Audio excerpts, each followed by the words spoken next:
Crónicas del Límite. El Código Maya. Viaje temporal latente en los glifos. Título de apertura. Crónicas del Límite. Música, melodía profunda, percusión sutil, cuerdas bajas, con resonancia antigua y electrónica minimalista. Hemos cruzado océanos, escalado picos inalcanzables y sondeado las profundidades abisales. Buscamos respuestas en lo evidente, en lo tangible. Pero existen lenguajes sepultados, no bajo la tierra, sino bajo el tiempo mismo. Civilizaciones que parecieron desvanecerse en el humo de un sacrificio, dejaron atrás no solo ruinas de piedra, sino claves codificadas. El enigma que hoy abordamos no reside en la arquitectura monumental de los mayas, sino en la tinta fosilizada de sus códices, en la geometría inscrita de sus estelas. Estamos a punto de confrontar la posibilidad de que el tiempo para ellos no fuera una flecha unidireccional, sino un mapa que podríamos estar a punto de leer. La civilización maya, en su apogeo, dominó la observación astronómica con una sofisticación que todavía desafía a nuestros satélites modernos. Su comprensión del ciclo cósmico era absoluta, pero ¿era solo un calendario? ¿O por el contrario, era un mecanismo de navegación? Los historiadores lo llaman el ciclo largo, un registro de vastas eras que se extienden millones de años en el pasado y el futuro. Sin embargo, al diseccionar la estructura interna de estos glifos, observamos patrones que no obedecen a la simple cronología. Hay una superposición, una resonancia matemática que sugiere una comprensión de la física cuántica, aplicada, curiosamente, al flujo del tiempo.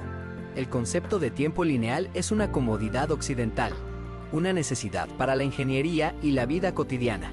Pero en las mentes de los sacerdotes matemáticos mayas, el pasado y el futuro compartían una coexistencia energética. La clave se encuentra en el Hunab Q**, el concepto de unidad divina, que no es un dios, sino el principio organizador del universo.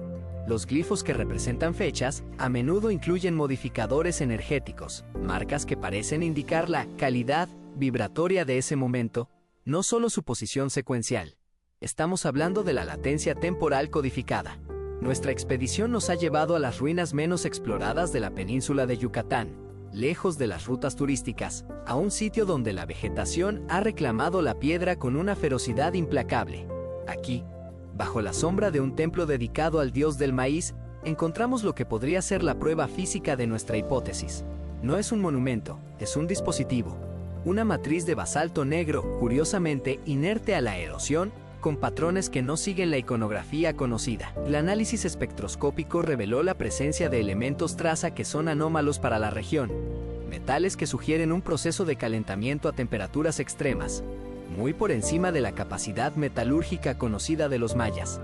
Los patrones grabados no son decorativos, son representaciones topográficas de campos energéticos.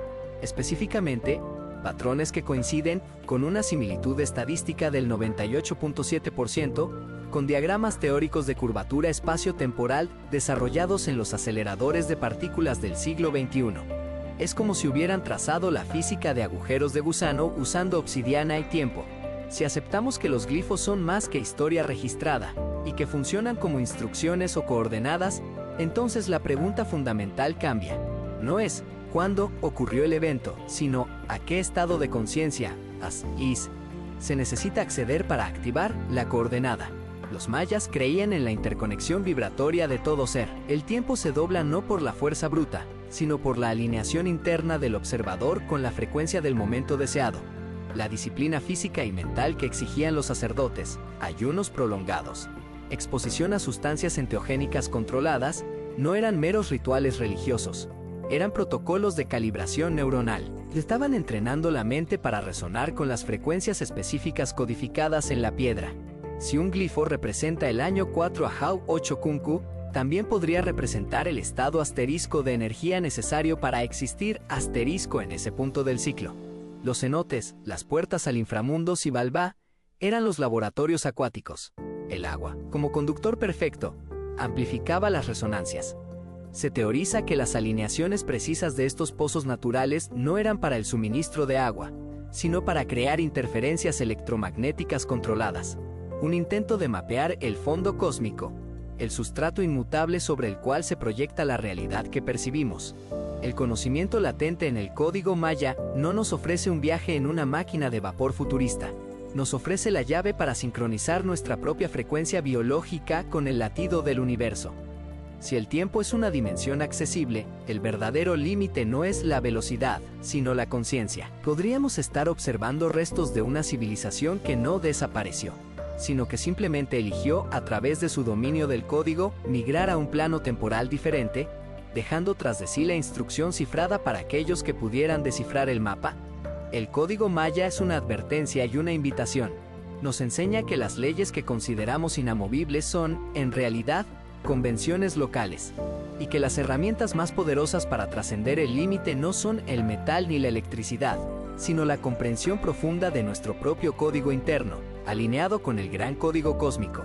El viaje temporal no espera un vehículo, espera una mente preparada para la frecuencia, y las coordenadas están talladas en piedra esperando ser leídas, no con los ojos, sino con el tiempo que vibra dentro de nosotros. Fade to Black, música Crescendo y Decay, fin del episodio.